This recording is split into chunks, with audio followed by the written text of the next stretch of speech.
All right, today we're going to review the 32 principles.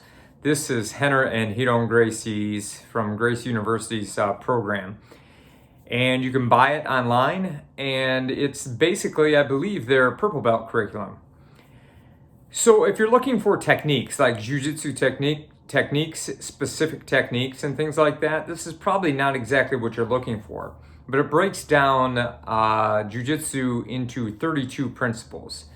I think the principles are slightly arbitrary. I think it was what Ryron and Renee came up with. It kind of will help you, though, I believe. There's a lot in this curriculum.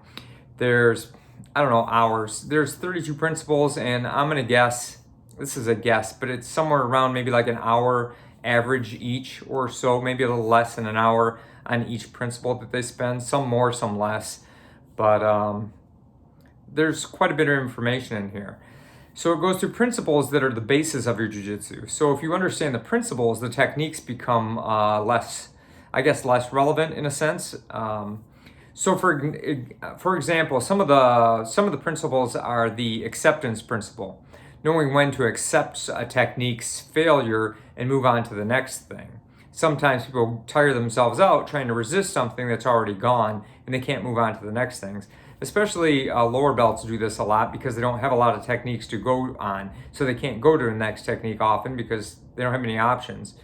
But that's why this is a higher thing in their curriculum, like for purple belts. That's one of the principles.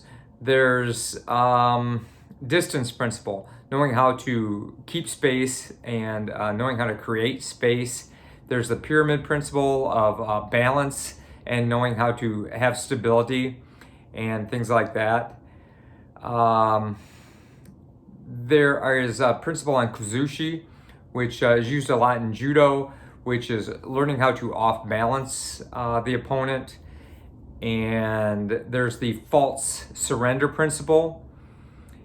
I use this a lot. For example, like if I'm tense and I'm resisting the opponent's technique, they tense up and solidify their resistance of my technique so that they don't get rolled or whatever.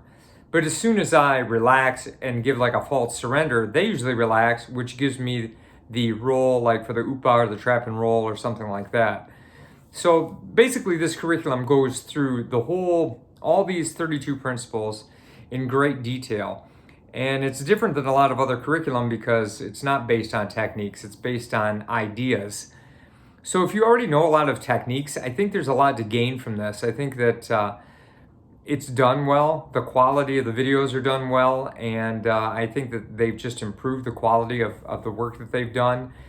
And in my opinion, it's not boring. I think it's filled with tons of information and helpful information at that. So I would recommend it. I'd recommend the 32 principles, and it's at the basis of what jiu-jitsu is all about. And I think it can help improve your game. And if you're thinking of, let's say you know 600, 700 techniques, but if you can take all your jiu-jitsu and break it down into these 32 principles, you don't have to think as much. You know what to do and when to do it, and you have concepts and ideas instead of like having to think of every individual technique and know when to use it and what variation to use.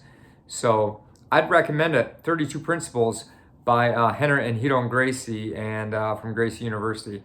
Like I said, I don't have any stake in this. This is just my opinion. I enjoyed it, learned a lot from it, and I think you might too. All right, thanks a lot. And if you can like, share, and subscribe, I appreciate it. We'll keep some more things coming out.